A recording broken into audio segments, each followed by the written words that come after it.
pum chung a hin am he big a sinain a thong big mi chu kan lei hi a si fanak le lom nak pe du chinak le nun nak pe du a si cha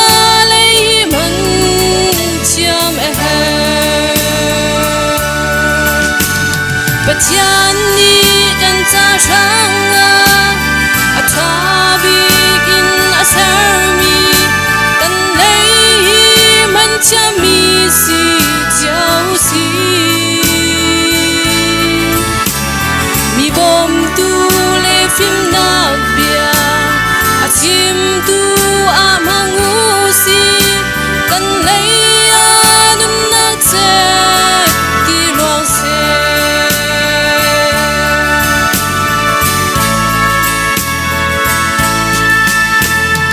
chung ngan big le tlang chung sa ram lei sao big na ni chu nan lei po chom na gan mang minung bel ni swal nak le ya chia chim na ga kan man chu chu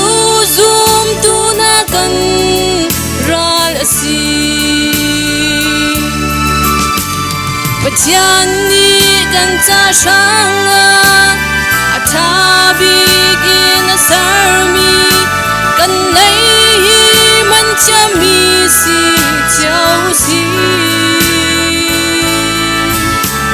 mi bom tu le phim nak bia a chim tu a mang u si kan lei a dun nak cha ti luang se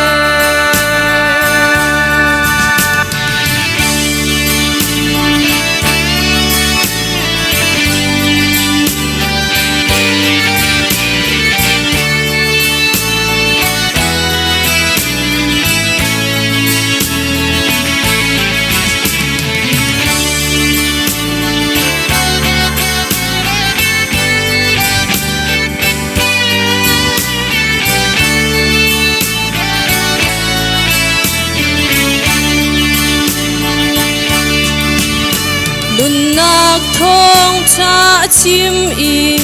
thi na kong zong a chim tu chu kan u kho lau mi kan lei a si bo lei chung che lung lak a thong big mi a si cha kan lei a yin kan si ning alang Patian ni kan cha shanga a tha bigin a sarmi kan lei man chami si chau si mi bom tu le phim nak bia a chim tu a mang u si